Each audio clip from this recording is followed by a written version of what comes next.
예수님이 이렇게 회당에 들어가서 이사야에 나와 있는 자신에 대한 예언을 말씀을 하십니다.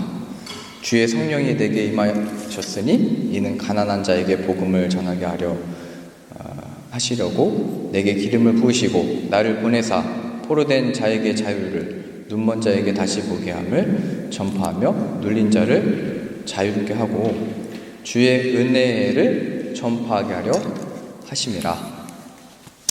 그리고서 예수님이 하시는 말씀은 이 글이 오늘 너희 귀에 펼쳐졌다, 응했다, 들려졌다, 보여졌다, 이렇게 말씀을 하십니다. 이 이사야가 예언한 이 말씀이 지금 나를 통하여 펼쳐졌다는 것을 너희가 듣고 보고 지금 너희의 귀에 들었다 말씀하신 겁니다. 내가 바로 이 성령의 기름 부음을 받아서 하나님의 이 역사를 펼치는 자로 내가 지금 서 있다, 이렇게 말씀하신 겁니다.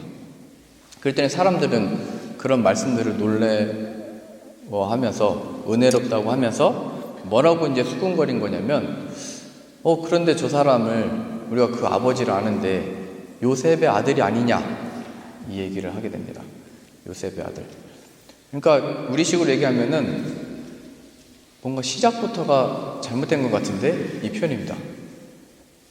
아니, 저자가 성령의 충만함을 받고 많은 기적과 권능을 행하는 것은 알겠는데 그가 메시아라고 지금 얘기하고 있는 거냐? 근데 우리가 그의 아버지를 안다, 요셉의 아들이 아니냐, 이렇게 얘기를 한 겁니다. 뭔가 지금 시작부터 뭔가 잘못된 것 같다라고 사람들이 이렇게 수군거렸던 겁니다. 그러니까 예수님을 눈으로 직접 본 이 사람들도 그게 하나님의 아들인지 메시아인지 이게 알아볼 수가 없었습니다. 그러니까 우리들도 우리 눈에 이 예수님이 보여지기만 하면, 하나님의 많은 능력을 보기만 하면 믿을 것 같지만 속지 말래요. 유대인의 많은 사람들도 예수님의 그 권능을 받고 죽은 자가 살아나는 걸 봤었고 오병이의 기적을 다 목격하고 맛보았지만 예수님을 다 십자가 못 박아 죽였잖아요. 이게 무슨 능력과 권세와 힘과 귀신 쫓아내는 그 당시 어떤 그 분위기로서 믿음을 확인할 수 있는 것도 아니고, 그러한 많은 것들 중에 한 가지가 뭐냐면 요셉의 아들이 아니냐, 인간의 아들이 아니냐, 그가 무슨 이런 메시아라고 자칭하고 있는데 그게 맞는 거냐, 이렇게 수군거렸다는 겁니다. 그 속에서 예수님이 이 뼈 때리는 얘기를 하시는 겁니다. 하나님의 택함을 받았던 이스라엘은 많은 과부들이 있었지만 그 과부 중에 하나님의 놀라운 이 영광을 맛봤던 것은 시돈 땅에 있는 하나님의 백성이 아니고, 우리가 뒤에서 살펴보시겠지만 저 이방 땅에 있는 너희가 알지도 못하는 자가 하나님의 그 생명을 얻어서 살았다. 또 나아만 장군이 나오잖아요. 이스라엘에 많은 그런 고칠 수 없는 병을 가지고 있는 자들, 하나님의 저주라고 했던 그 병을 가졌던 자들이 있었지만 하나님이 어떤 그 병을 고친다면 이스라엘의 원수되었던 나라, 아람 나라의 군대 장관이었던 나아만을 하나님이 고치셨다. 그게 무슨 의도로 하신 거냐면, 너희들은 지금 하나님을 보고 메시아를 보고도 알아보지 못했다. 이거 맞는 말이다. 이 하나님의 복음과 이 역사와 이 능력이 너희들은 못 받을 거다. 그리고 너희 밖에 있는 이방 사람들이 받게 될 거다. 이 얘기를 하신 겁니다. 그러니까 이제 뒤에 나오는 표현들이 예수님을 칭송하고 높이고 어떻게 저런 은혜로운 말을 했냐라고 했던 사람들이 예수님을 자신의 동네 낭떠러지로, 우리 교회 옆에도 보면 살짝 낭떠러지가 있잖아요. 그러니까 저를 잡아다가 끌어가지고 거기 밀치려고 이렇게 했다는 겁니다. 그러니까 예수님의 이미 여기 누가복음에 표현되어 있지 않지만 아까 갈릴리에서 많은 기적들을 행하셨다고 했잖아요. 그래서 많은 기적들과 이적들을 행한 소식을 이미 다 들었고, 이 사람들은 근데 그 예수님이 이제 회당에서 그 말씀을 읽고 앞에 선 그 은혜로운 말씀을 다 들었는데도 귀는 이제 들은 건데 성경에서 계속 표현하고 있듯이 마음에는 그게 안 들어온 겁니다. 그건 우리의 능력으로 할 수 없다는 겁니다. 그게 하나님의 은혜에 속해 있다는 겁니다. 어떻게 감동을 받아서 되는 것도 아니고 예수님이 기적을 보여 나타내셔서도 안 되는 거고, 그게 어떻게 안 된다는 거예요. 인간이 스스로 예수님이 이 앞에 계신데도 믿을 능력이 없다라 이걸 계속 드러내시는 겁니다. 우리에게는 그런 능력이 없음을 이 유대인들을 통해서, 이스라엘이라고 하는 이 백성들을 통해서 계속 나타내 보이셨던 겁니다. 그러니까 자신의 어떤 기준과 시각과 판단으로 예수님을 못 알아본 겁니다. 그래서 예수님이 이렇게 말씀하신 겁니다. 선지자가 고향에서는 환영을 받은 자가 없다. 선지자, 그 다음에 고향 얘기가 나왔잖아요. 선지자는 하나님의 말씀을 받아서 쓰임받는 자, 그러니까 하나님의 일하심과 역사를 그 사람을 통해서 하나님이 살아계시고 역사하시고 일하시고 계시는구나 이렇게 가야 되는데, 고향에서는 환영을 받지 못한다. 고향은 뭐냐면 아까 예수님에게도 말씀하셨듯이 그의 아버지가 요셉이 아니냐. 내 시각에는, 내 판단에는, 그러니까 외모로 판단해 버렸다 이런 표현이죠. 중심을 보시는 하나님이 아니고 인간은 늘 외모로 판단해서 내 생각에는, 내 판단에는 이건 하나님의 일이 아닌 것 같은데, 메시아가 아닌 것 같은데, 하나님 역사가 안 일어날 것 같은데, 지금 뭐 이런저런 일과 이야기들과 소문은 있지만 내 판단과 기준에는 그 메시아는 아닌데, 선지자가 자기 고향에서 환영을 받는 자가 없다. 하나님의 일하심보다 사람의 외모로 지금 너희가 나를 판단하고 있다. 하나님의 일하심을 보지 못하고 있다. 이 얘기하는 겁니다. 너희들의 주어진 그 고향, 시각, 판단, 평가로 인하여 하나님의 일하심을 도무지 못 보고 있다 얘기하는 겁니다. 그러니 이것은 우리들에게 많은 내용들을 또 전해줍니다. 예수님의 많은 기적들을 맛보았어도, 오병이어의 기적을 맛보았어도, 죽은 자를 살리시는 기적을 맛보았어도 하나님이 하시는 일이 진짜 무엇인지를 모를 수 있다는 겁니다. 그게 뭐냐면 그 예수 그리스도가 살아계신 하나님이시요 우리의 구원자 되시며 소망이라는 것을 우리가 살고 있는 이 시대와 상황과 나에게 주어진 일들 가운데 그 하나님을 보지 못하는 겁니다.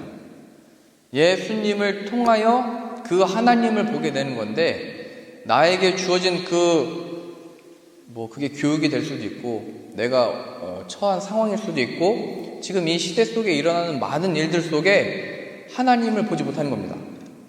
그래서 그 예수님은 그러한 땅에 오셔서 하나님이 역사하시고 자신의 일을 이루어 가시고 그게 바로 나다, 내가 그 일을 이룰 자로 지금 여기 서 있다 라고 말씀을 하신 건데, 사람들은 결국 그 예수 그리스도를 낭떠러지로 밀쳐서 죽여버리려고 한 겁니다.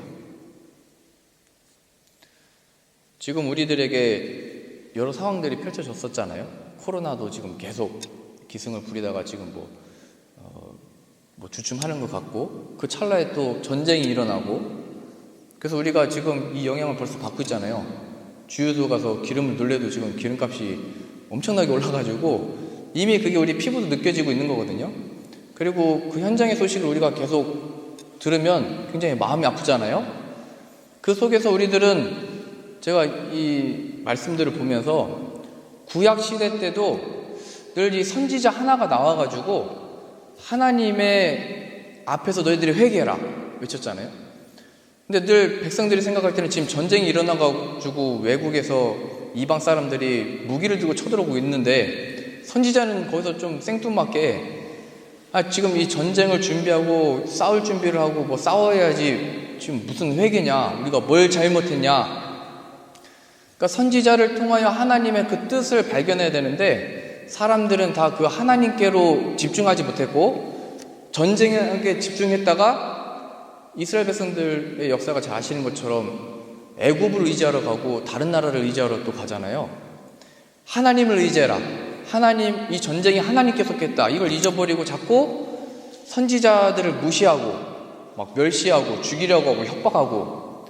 그러니까 지금 시대도 이런 일을, 저런 일, 이런 상황 속에서 우리가 예수님께 집중하기 힘들잖아요. 심지어는 예수님은 신약시대 때 오셔가지고 저 로마를 무찔러주고 해방시켜줄 그런 메시아를 기다렸는데, 그 속에서 그건 너희 알 바 아니다, 하나님께 속해 있다, 그건 너의 관심과 마음은 하나님께 두어라. 그것을 위하여 내가 지금 여기 왔다. 계속 말씀하셨던 거예요. 그러니까 지금 우리들에게 주어진 상황 가운데 그 하나님은 누구시냐? 내가 그 하나님이 누구신지를 알리러 왔다. 그 구원이 펼쳐지고 있다는 소식을 내가 가지고 왔다. 그런데 계속 얘기하는 겁니다. 아니, 하나님이 살아계시면, 하나님이 일하고 계시면, 하나님의 그 선하신 일이 있으면 어떻게 이런 일들이 지금 일어나고 있는 겁니까? 그 속에서 예수님이 말씀이 육신이 되어 오셔가지고 말씀을 가지고 우리는 하나님의 뭐 자녀다, 또 이렇게 해야 된다, 이 말씀으로 우리는 뭐 지켜 행해야 된다, 로마를 무찔러야 된다라고 하는 그 많은 속에 그 말씀이 살아계신 하나님으로 오셔서 하나님께 주목시키고 있는 건데 인간들은 그걸 거부한 겁니다. 그래서 오늘 우리는 여기 나온 두 가지 말씀들을 조금 자세하게 보려고 하는데요. 사르밧 과부하고 나아만 장군을 통해서 무엇을 의미하고 있는 건지 그건 뭐 늘 똑같습니다. 예수님을 통한 하나님의 구원이 그 의미가 여기 다 또 담겨져 있습니다. 우리 열왕기상 16장 한번 찾아보실까요?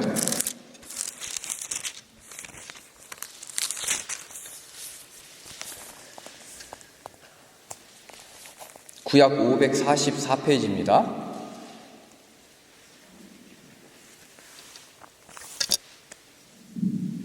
열왕기상 16장 29절부터 보겠습니다. 유다의 아사왕 제38년에 오므리의 아들 아합 이스라엘의 왕이 되니라. 오므리의 아들 아합이 사마리아에서 22년 동안 이스라엘을 다스리니라. 오므리의 아들 아합이 그의 이전의 모든 사람보다 여호와 보시기에 악을 더욱 행하여 느밧의 아들 여로보암의 죄를 따라 행하는 것을 오히려 가볍게 여기며 시돈 사람의 왕 엣발의 딸 이세벨을 아내로 삼고 가서 바알을 섬겨 예배하고 사마리아에 건축한 바알의 신전 안에 바알을 위하여 제단을 쌓으며 또 아세라 상을 만들었으니 이는 그 이전에 이스라엘의 모든 왕보다 심히 이스라엘 하나님 여호와를 노하시게 하였더라. 지금 여기 나온 대로 하나님의 백성이라고 했던 이스라엘이 북이스라엘과 남유다로 나눠졌을 때 그 중에 이제 북이스라엘에 대한 표현입니다. 아합이 22년 동안 왕으로서 있을 때 또 시돈 사람 이세벨을 아내로 데려갔는데 그 이세벨이 바알신과 아세라 신전도 세우고 섬기고 이렇게 했다. 이 표현입니다. 이런 상황 속에서 17장 1절입니다. 길르앗에 우거하는 자 중에 디셉 사람 엘리야도 잘 아시죠? 아합에게 말하되 내가 섬기는 이스라엘의 하나님 여호와께서 살아계심을 두고 맹세하노니 내 말이 없으면 수년 동안 비도 이슬도 있지 아니하리라. 해서 그 온 땅에 약 3년 동안 비가 내리지 않으니까 모든 백성들이 고통을 당하게 되고 아합도 이 엘리야 찾아와라. 이제 계속 이런 상황이 펼쳐지는 겁니다. 이 상황 속에서 엘리야가 도망갔을 때 하나님이 그 산골짜기에서 먹을 것과 입을 것을 주셔서 살다가 8절입니다. 여기에 이제 사르밧 과부가 나옵니다. 여호와의 말씀이 엘리야에게 임하여 이르되 너는 일어나 시돈에 속한 사르밧으로 가서 여기 시돈이 아까 이세벨이 태어난 곳입니다. 여기가. 그러니까 뭐 이것도 이해가 안 되겠죠. 엘리야가 왜 갑자기 또 그 땅에 들어가려고 하냐. 그 땅에서 온 자 때문에 지금 이방 신전에서 이 백성들이 죄를 범하고 있고 우상을 섬기고 있고 이 나라가 지금 이 어려움을 겪고 있는데 나보고 왜 거기로 왜 들어가라고 하나 얘기를 하는 겁니다. 원수된 그 땅, 그 바알 신과 아세라 신을 섬기는 거기 그 중심으로 왜 또 나를 보내시지? 보세요. 9절. 너는 일어나 시돈에 속한 사르밧으로 가서 거기 머물라. 내가 그곳 과부에게 명령하여 내게 음식을 주게 하였느니라. 그러니까 하나님이 하시는 일은 이해하기 힘든 겁니다. 이게 왜 하필 또 과부의 집에 보내셔가지고 그것도 시돈 땅에 보내셔가지고 그것을 내가 먹게 하겠다. 이렇게 하신대요. 엘리야는 뭐 신약 시대 때도 그렇고 가장 잘 알려지고 위대한 선지자라고 하는 엘리야인데, 그도 이제 이게 이해가 안 되는 겁니다. 10절입니다. 더 이해 안 되는 상황이 펼쳐지는데, 그가 일어나 사르밧으로 가서 성문에 이를 때에 한 과부가 그곳에서 나뭇가지를 줍는지라. 이에 불러 이르되 청하건대 그릇에 물을 조금 가져다가 내게 마시게 하라. 이미 나뭇가지를 줍고 있다는 것 자체가 가난하다, 뭐 이런 얘기입니다. 그걸로 뭐 땔감이라든지 그걸 팔아서 뭘 얻으려고 하는지는 잘 모르겠는데요, 힘든 처지에 있는 사람이다, 이렇게 얘기를 한 겁니다. 11절입니다. 그가 가지러 갈 때에 엘리야가 그를 불러 이르되 청하건대, 또 갑자기 내 손에 떡 한 조각을 내게로 가져오라, 이렇게 얘기합니다. 하나님이 이제 말씀하셨으니까 이제 말씀하신 대로 믿음으로 이렇게 행한 거죠. 12절입니다. 그가 이르되 당신의 하나님 여호와께서 살아 계심을 두고 맹세하노니 나는 떡이 없고 다만 통에 가루 한 움큼과 병에 기름 조금뿐이라. 내가 나뭇가지 둘을 주워다가 나와 내 아들을 위하여 음식을 만들어 먹고 그 후에는 죽으리라. 그러니까 제가 배고파가지고 뭐 서병국 지사님 댁에 가서 저 밥 한 그릇만 해주세요, 이렇게 얘기했더니 우리 지금 집에 쌀 몇 톨 안 남았는데 우리 자식도 많고 우리 밥 먹고 우리가 죽을 거다, 이렇게 얘기했던 겁니다. 지금 이 사람은 하나님의 사람인 것도 알았고 그가 하나님의 선지자인 것도 알았던 겁니다. 그러니까 당시에 때도 유명했던 이제 선지자인데 그냥 남은 거 우리가 먹고 죽어버릴 거다, 이런 얘기를 해버린 거예요.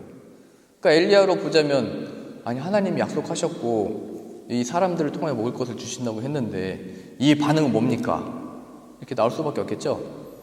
뭐 이런 태도들은 한참 뒤에서 이제 바알과 아세라 선지자와의 대결에서 이기고 나서 이제 못하겠습니다 하는 것은 이제 궁극적으로 나오게 되는데요. 여튼 엘리야도 이해가 안 되는 거예요. 이거 하나님이 보냈으면 알아서 나한테 먹을 걸 누가 가져오든지, 약속하신 그 사르밧의 그 과부가 누군지 모르겠지만 나한테 찾아와가지고 당신이 하나님의 사람이군요 하고 뭘 주든지 그런 징조를 보여주셔야 되는데, 오히려 자기가 어떤 사람을 찾아가지고 얘기했더니 그 반응은 우리 죽어버릴 거다, 우리가 먹고 죽어버릴 거다, 너에게 줄 거 없다, 이렇게 얘기해버린 겁니다. 13절입니다. 엘리야가 그에게 이르되 두려워하지 말고 가서 내 말대로 해라. 그래서 이 과부가 그 말씀에 순종함으로 그 떡 하나를 주고 그 통에 양식이 가뭄이 끝날 때까지 끊이지 않고 계속 나왔던 겁니다. 그래서 이 과부의 집에서 엘리야가 먹고 지내며 살게 됩니다. 우리도 얘기하는 거잖아요. 아니 하나님, 난 지금 뭐 내놓을 것도 없고 줄 것도 없고 하나님이 하시는 일을 우리는 뭐 잘 모르겠습니다, 이 얘기를 합니다. 그러나 이 엘리야가 두려워하지 말고 내 말대로 해라. 두려워하지 말고 내 말대로 해라. 하나님이 나타나고 등장하고 보여지고 있는 겁니다. 우리가 무엇으로 어떻게 할 수 있을까? 하나님이 있다, 두려워하지 말고 내 말대로 해라. 그러니까 선지자가 자기 고향에서 환영받지 못한다. 그 선지자의 의미는 하나님께 보냄을 받아서 하나님의 뜻을 행하는 자이고 하나님의 그 행하시는 일들을 나타내는 건데, 그 선지자 앞에 이제 고향을 나와서 오히려 원수된 그 땅으로 들어가서 얘기했는데 오히려 이스라엘은 그를 거부하고 찾아서 죽이려고 하고 왕조차도 그가 어디냐고 찾아내려고 하는데, 오히려 그 원수된 그 속에서 이 순종이 나오고 있습니다. 하나님의 이 영광과 역사와 그 펼치신 일들이 두려워하지 말고 내 말대로 해라. 하나님의 뜻과 약속이 지금 펼쳐진다. 거기로부터 시작됐대요. 그래서 그 기적이 일어나고 있는 겁니다. 17절이요. 이제 아주 당황스러운 일이 일어나는데요. 이제 선지자가 와가지고 와, 기적과 같이 내 항아리에 음식이 끊이지 않는다. 이건 하나님의 역사다. 하나님의 살아계시는 그 역사가 이 엘리야를 통해서 지금 일어났고 우리 집에 모셔 있다. 진짜 이 가뭄으로 온 백성이 힘들어하고 있는데 하나님의 이걸 발견하고 있다는데 아들이 죽어버린 겁니다. 갑자기. 여기 이제 나오는 고백이 중요합니다. 18절이요. 여인이 엘리야에게 이르되 하나님의 사람이여 당신이 나와 더불어 무슨 상관이 있기로 내 죄를 생각나게 하고 또 내 아들을 죽게 하려고 내게 오셨나이까. 내 죄를 생각나게 했다. 그거는 나와 내 아들이 먹고 내가 죽어버릴 겁니다 했던 그것도 뭐 기억이 났을 테고요. 그리고 이제 우리가 성경에 표현되어 있지 않지만 자신에게 있는 어떤 그 죄들을 뭐 의미할 수도 있겠죠. 여하튼 지금 자신의 아들의 죽음을 통하여 엘리야에게 하소연하듯이 얘기하는 겁니다. 어찌하여 당신을 통해 우리가 살아난 것 같았는데 결국 당신이 와서 우리 아들이 죽어버렸습니다. 왜 나의 죄를 또 생각나게 하신 겁니까? 무엇보다 이 성경에 나온 대로 하나님 앞에서, 하나님의 사람 앞에서 우리가 남은 그 양식을 먹고 우리가 죽어버릴 겁니다 했던 그 고백이 더 떠올랐겠죠. 나와 내 아들이 먹고 죽어버릴 거다. 19절입니다. 엘리야가 그에게 그의 아들을 달라 하여 그를 그 여인의 품에서 받아 안고 자기가 거처하는 다락에 올라가서 자기 침상에 누이고 20절입니다. 여호와께 부르짖어 이르되 내 하나님 여호와여 주께서 또 내가 우거하는 집 과부에게 재앙을 내리사 그 아들이 죽게 하셨나이까 하고 지금 이스라엘에 있을 때도 나에게 말씀을 주셔서 왜 비가 안 내린다고 왜 내 입을 통해서 말씀하게 하셨고 그래서 왜 온 이스라엘이 고통을 받고 아합은 나를 찾아서 죽이려고 하고 있고 또 하나님이 약속해서 여기로 와가지고 뭔가 양식도 있고 잘 되는 것 같았는데 또 왜 주님께 순종함으로 왔는데 왜 이 아들은 또 죽어버린 겁니까? 무엇을 도대체 내 삶을 통해서 하나님이 지금 이 상황 속에서 하시고자 하는 게 도대체 뭡니까 지금? 왜 살려내셔야 되는 하나님의 그 역사가 내가 가는 곳마다 죽이는 역사로 가뭄 왜 실제로 이 아들이 죽는 이 일이 일어나고 있는 겁니까? 하나님의 사람이 가는 곳마다 생명이 살아나야지 왜 내가 입을 열 때마다 가는 곳마다 죽고 가뭄이 들고 이게 무슨 역사입니까 도대체? 이렇게 얘기하는 거죠. 지금 뭐 나 하나도 뭐 이게 아니고 내가 가는 곳마다 다 고통을 받고 있습니다 지금 이렇게 얘기하는 겁니다. 근데 지금 여튼 엘리야는 마음 답답하고 뭐 피할 길도 없고 도망갈 수도 없고 하나님의 사람이라고 하는 그 이름으로 지금 여기 서 있는데 이거 어떻게 됩니까? 이렇게 하는 겁니다. 그러니까 하나님의 선지자라고 하는 자들도 하나님의 뜻을 행하는 자들도 하나님을 이런 상황 속에서 계속 배우는 거예요. 봐라. 지금 이 다 끝난 것 속에서 내가 이제 만든다. 이거를 엘리야도 이 사르밧 과부도 그 시돈 땅의 사람들도 또 이스라엘도 함께 그걸 보게 되는 겁니다. 20절 보겠습니다. 여호와께서 부르짖어 이르되 내 하나님 여호와여 주께서 또 내가 우거하는지 과부에게 재앙을 내리사 그 아들이 죽게 하셨나이까 하고 그 아이 위에 몸을 3번 펴서 엎드리고 여호와께 부르짖어 이르되 내 하나님 여호와여 원하건대 이 아이의 혼으로 그의 몸에 돌아오게 하옵소서 하니 여호와께서 엘리야의 소리를 들으심으로 그 아이의 혼이 몸으로 돌아오고 살아난지라. 엘리야가 그 아이를 안고 다락에서 방으로 내려가서 그의 어머니에게 주며 이르되 보라 내 아들이 살아났느니라. 24절 중요합니다. 여인이 엘리야에게 이르되 내가 이제야 당신은 하나님의 사람이요 당신의 입에 있는 여호와의 말씀이 진실한 줄 아노라. 죽었던 아들이 살아났으니까 당신이 정말 하나님의 사람인 걸 내가 알았고 당신의 입에 있는 그 말씀이 살아계신 하나님의 오르신 말씀인 걸 내가 알았다 이렇게 얘기한 거죠. 아까 예수님께서는 이 이사야서에 있는 말씀이 지금 나를 통하여 성취됐고 펼쳐지고 있고 나타났다 얘기했는데 거기서 나왔던 것은 당신이 정말 하나님의 아들이고 당신의 입을 통하여 고백되어진 그것이 바로 하나님의 역사인 것을 우리가 진실되게 이제 알았습니다. 이렇게 나와야 되는데 그 고백이 안 나오고 아니 요셉의 아들이 아니냐 이렇게 나갔던 겁니다. 그때는. 결국에는 이 고백이 어디서 나온 거냐면 예수님의 죽으심과 부활의 역사를 통하여 제자들조차도 그때 이제 고백하게 된 겁니다. 살아계신 하나님의 아들이요, 우리의 메시아요, 구원자이십니다. 당신이 하나님의 아들이며 하나님의 기뻐하시는 자입니다. 그때서야 고백됐던 것처럼 여기서도 죽은 자 속에 이 과부가 죄를 고백했잖아요. 예수님의 십자가의 그 죽음 속에서 우리가 아까 특주했듯이 하나님의 그 마음, 아들을 내주신 그 마음과 함께 우리 죄를 대신하여 십자가에서 죽으신, 그래요, 그 죄의 형벌이, 우리 죄의 형벌이 바로 그 죽음이구나를 통하여 이 죄를 다 드러내는 거예요. 죄. 우리나 먹고 우리가 죽겠습니다. 우리가 있는 동안 나나 그렇게 하겠습니다. 이게 아브라함으로 보자면 이삭을 약속하셨는데 기미가 안 보이니까 이스마엘을 만들어 버리잖아요. 그래서 늘 하나님께 했던 얘기가 이 이스마엘이나 복을 내려주세요.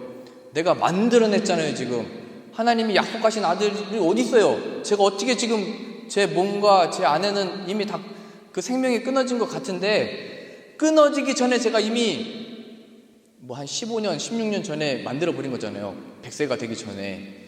그때 내 종을 통하여 내가 만들어낸 이스마엘이 잘 되게 해주세요. 내 후사, 내 뒤를 이을 자가 되게 해주세요. 그때 하나님이 난 그걸 안 할 건데.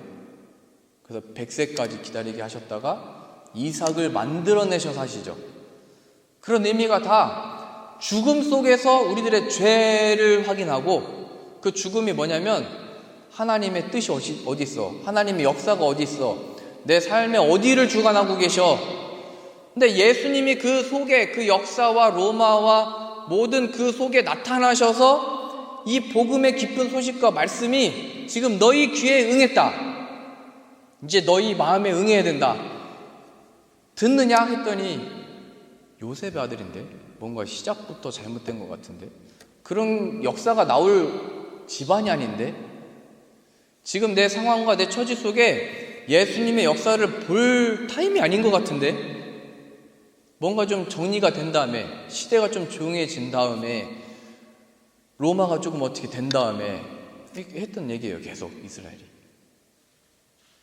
그래서 하나님은 원수 속에 이방신을 가지고 왔던 그 속에 보내셔서 하나님의 역사를 이미 나타내 보이셨고, 예수님의 죽음을 통하여 부활의 역사를 통하여 나타내실 것을 이미 이방 땅에서 하나님의 사람을 통해 나타내 보이신 겁니다.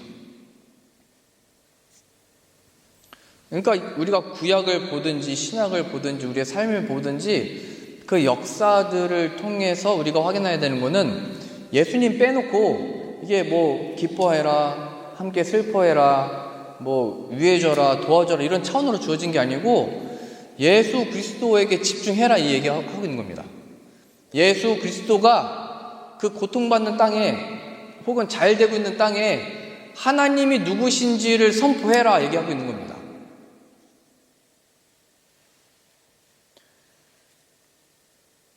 함께 기뻐하고 함께 슬퍼하고 도와주고 맞습니다. 그러나 예수 그리스도 잊지 말아라. 그 자리에 예수님이 딱 서 계시는 겁니다. 이 구약의 선지자들 보면 이 회개하라라고 했을 때 성공했던 선지자들이 없어요. 한 명도. 엘리야도 실패해가지고 나중에 더 이상 못하겠습니다 이렇게 했던 거거든요. 성공한 사람이 없어요. 우리가 보기에 숫자적으로 누가 회개하고 돌이켰냐면, 하나님 앞에 이제 저 니네 가기 싫은데요 해가지고 배를 반대편으로 가는 걸 탔잖아요. 다시스. 하나님이 이쪽으로 가라고 했더니 저쪽으로 가버렸잖아요. 요나가. 근데 그 요나를 사용해서 니네 보내가지고 회개해버리잖아요. 그 도시가 다 회개해버리잖아요.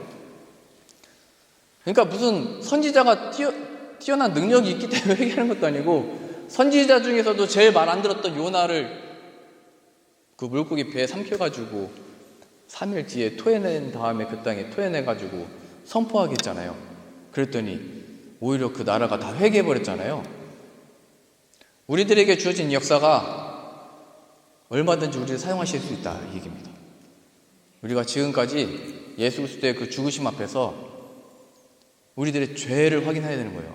내가 얼마나 하나님 앞에 하나님이 없는 것처럼 고백을 했고, 하나님을 신경 쓰지 않는 것처럼 살았고, 우리가 예수님을 직접 눈으로 보고 밀치진 않았지만 이 예배당만 나가면 또 세상 생각이 나가지고 예수님을 그게 밀치는 행위거든요.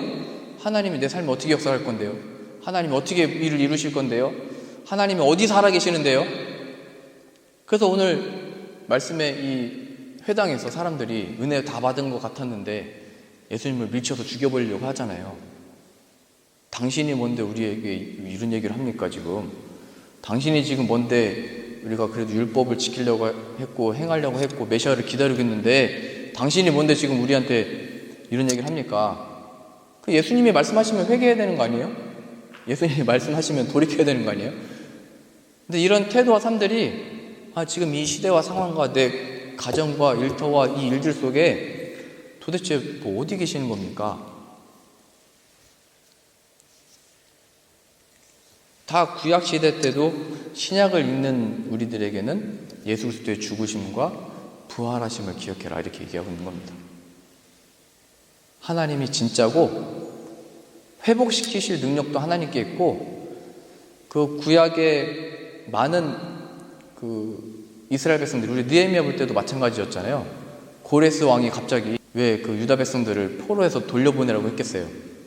하나님이 그의 마음을 갑자기 하나님을 알게 하고 하나님을 경외하게 만들어서 이스라엘 백성들을 포로에서 돌아오게 만들어 버리시잖아요. 이 모든 이방 나라의 땅들도 우리가 가서 어떻게 할 수 있는 부분이 있고 뭐 못하는 부분이 있지만 결국에 하나님의 그 마음들을 다 만지셔야 된다는 걸 보여주는 거예요. 하나님이 이 전쟁을 하나님의 손에 있고 하나님이 이 땅을 주관하고 계시고 어떤 그 인간도 하나님을 떠난 자들은 그 교만함에 빠져서 제가 볼 땐 다른 나라들도 다 똑같거든요. 다른 나라들도 다를 게 하나도 없어요. 하나님을 잊어버리면 안 된다 얘기하는 거예요. 예수 그리스도가 없으면 다 그 똑같은 전쟁이 나라와 나라가 붙든지 뭐 형제끼리 붙든지 아내와 붙든지 남편과 붙든지 일터에서 관계 속에서 붙든지 그 전쟁은 늘 일어나고 있는 거예요. 근데 예수 그리스도는 그 가운데 그 복음의 능력으로 변화시키실 능력이 주님께 있다. 내가 메시아다. 내가 하나님의 아들이다. 내가 그 하나님으로 지금 여기 서 있다. 오늘 이 시간에 동일하게 말씀하고 있는 겁니다. 우리 나아만 하나 더 보시죠. 자, 5장 1절 보세요.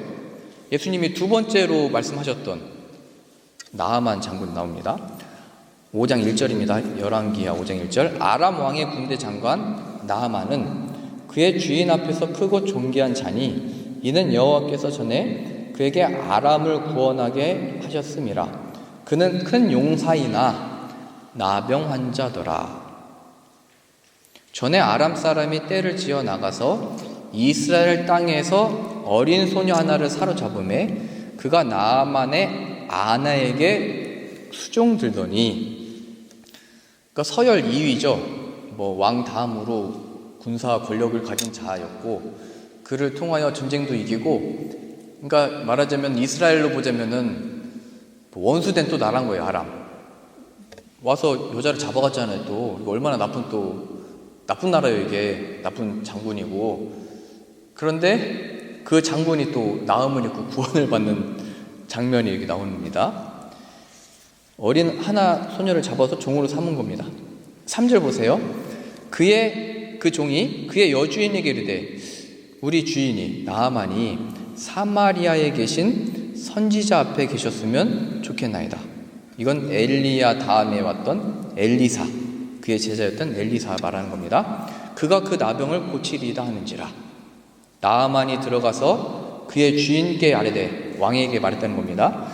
이르되 이스라엘 땅에서 온 소녀의 말이, 내가 잡아온 이 종의 말이 이러합니다. 5절입니다. 아람 왕이 이르되 가라. 이제 내가 이스라엘 왕에게 글을 보내리라.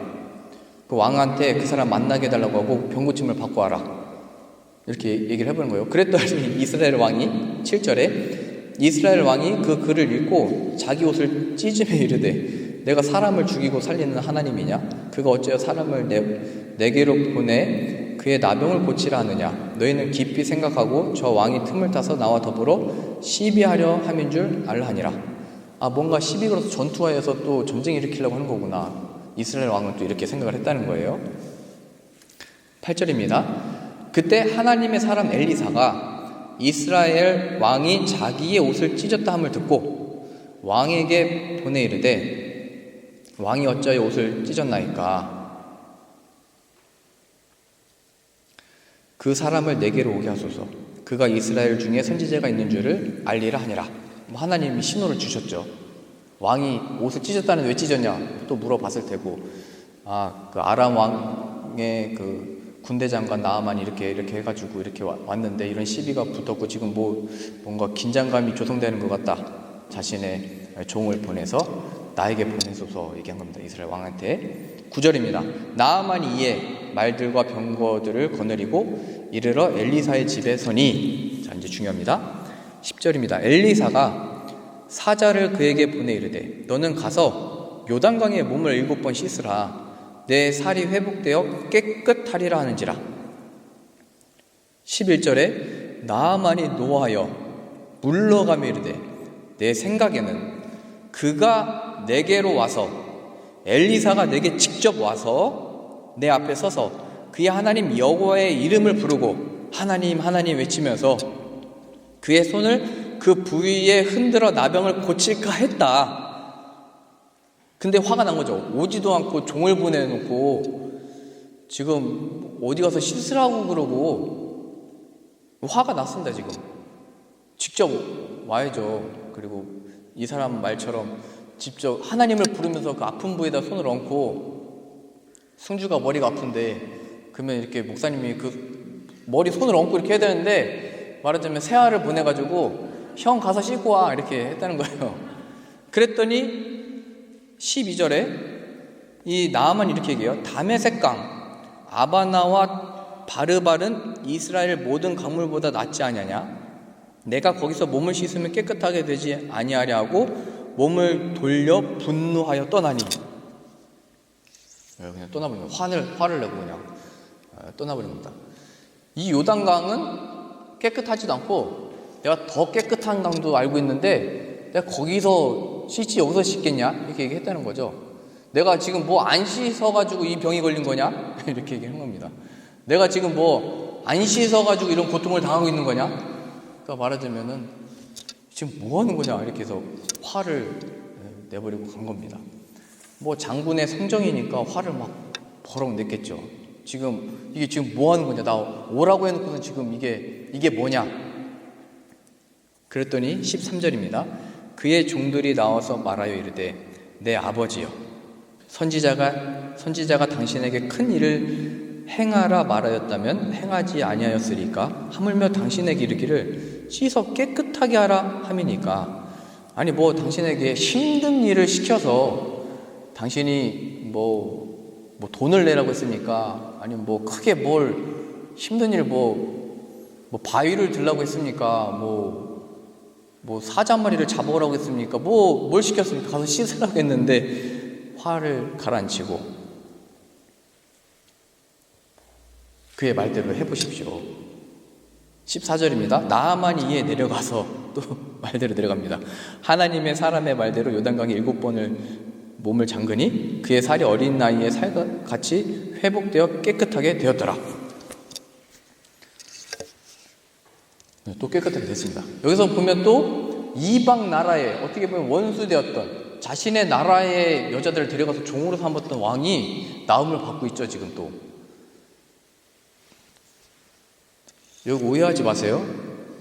여러분들이 몸이 아픈데 목욕탕 가서 몸을 7번 들었다 나왔다면 깨끗해지는 게 아닙니다. 이게 여리고성도 7번 돌아서 7일 동안 돌아가지고 무너졌잖아요. 우리가 사고 싶은 건물에 가서 7일 동안 돈다고 이게 되는 게 아니에요. 저도 이걸 잘 몰랐을 때는 폴란드 처음 갔을 때 교회를 7바퀴 돌고 7일 동안 그렇게 했습니다. 그렇게 되면 이게 은혜로 충만해지는 줄 알고. 그렇게 임하는 게 아니에요. 이거는 그냥 하나님의 뭐 유대인들이 좋아하듯이 완성의 숫자, 뭐 7 의미가 있긴 하지만 하나님이 순종하는 그 자리에 자신의 뜻을 펼치더라, 이 얘기입니다. 이걸 좀 전체적으로 보면 나아만은 자신의 힘과 능력으로 전쟁에서도 승리하고 종 하나를 거서 죽이지 않고 잡아왔는데, 자신이 살려낸 종이라고 생각을 했는데 그 종의 말을 들어서 이스라엘에 들어가게 됐고, 또 그 종들의 말을 들어서 순종함으로 나음을 입게 된 겁니다. 가룟 유다가 종의 값으로 팔아버린 예수 그리스도가 범죄한 자들처럼 취급을 받고 비난과 조롱과 채찍질과 십자가에 못 박혀 죽었으나 그 종된 모습, 이사야 선지자도 예언을 한 거거든요. 고난의 종, 고난받는 종, 우리의 모든 허물과 죄를 담당하신 종, 그 종이 부활하심으로 인하여 우리에게 나음을 주시는 겁니다. 나만의 생각에는 나와야 될 거 아니야. 내 앞에서 펼쳐 보여야 될 거 아니야. 눈에 보이게 지금 뭔가 세리머니를 해야 될 거 아니야. 하나님의 역사하면 거창하게 뭔가 말씀이 임해야 될 거 아니야. 뭐 불기둥이 임해야 될 거 아니야. 엘리야도 그걸 계속 봤던 거잖아요. 뭐 지진이 일어나고 불기둥이 일어나는데 잠잠한 가운데 하나님의 세밀한 음성이 들렸다고 그랬잖아요. 하나님의 역사는 그 세미한 음성이 뭐냐면 뭐 조용히 있어야 된다, 잠잠하게 기도해야 된다, 이런 게 아니고 하나님 앞에 순종하는 그 모습입니다. 예수 그리스도께서 이제 서가지고 내가 하나님의 뜻이고 하나님의 역사가 지금 응했다 라고 했을 때 아멘 하는 겁니다. 진실로 그렇습니다. 이 땅과 이 나라를 회복시킬 능력이 내 안에 있다. 예수 그리스도의 죽음과 부활을 봐라. 참된 위로와 평강과 회복과 능력과 구원이 하나님께 있다. 하나님의 통치 속에 있다를 예수님이 드러내신 건데 내가 할 거야 이렇게 했던 겁니다. 우리는 다른 사람 기다릴 거야 했던 겁니다. 나만으로 보자면 이게 무슨 하나님의 역사가 뭐 이렇게 하려고 하냐 이렇게 했던 겁니다. 그러니 우리는 이 시대와 상황과 우리들에게 주어진 모든 처지 속에 예수 그리스도가 진실로 하나님의 아들이시며 우리의 구원자인 줄로 믿습니다. 고백하고 우리들에게 주어진 일들을 해야 됩니다. 가족을 포기하지 말고 내 형제를 또 포기하지 말고 우리가 할 수 있는 일들을 해야 됩니다. 하나님 은혜와 긍휼을 이 세대 속에 허락하여 주옵소서. 고통받는 이 인류 역사 속에 예수 그리스도가 정말 우리의 소망이며 하나님의 살아계심의 역사이며 구원인 것을 우리로 먼저 알게 하셨으니 이 일에 쓰임받는 자 되게 해주십시오. 이 일에 내가 포기하지 아니하고 내 삶 가운데 주님을 높이며 예수 그리스도를 믿음으로 살아가오니 하나님이 그 부활의 역사의 삶이 나타나는 우리의 가정과 처지와 일터되게 해주십시오. 기도하면 하나님이 항아리에 양식을 채워주고 또 죽음 가운데 부활의 역사가 무엇인지를 나타내는 것이고, 또 나만처럼 우리도 한때 우리의 혈기를 가지고 이게 무슨 하나님의 역사야 했던 곳에서 물에 가서 씻었더니 나았다. 나만이 또 가서 간증을 했겠죠. 그랬더니 뭐 그것 자체가 이제 간증이 아니고 야, 하나님이 정말 살아계시다. 하나님의 사람을 통해서 내가 내 힘으로는 순종하지 않았지만 내 종의 말을 듣고 또 행했는데 그 종을 통하여 내가 구원을 받았다. 내가 내 힘으로 무찔르고 거기서 살려줬다고 생각했는데 내가 살려줬던 그 종을 통해서 내가 살림을 받았다. 하나님의 이 하시는 일은 진짜 신비하고 놀랍고 살아계신 하나님의 역사다. 우리는 우리의 죄로 인하여 예수 그리스도를 십자가에 못 박아 죽여버렸지만 부활하신 예수 그리스도가 다시 찾아오셨다. 그는 살아계신 하나님의 아들이시다. 그는 정말 하나님의 기뻐하시는 자이시다.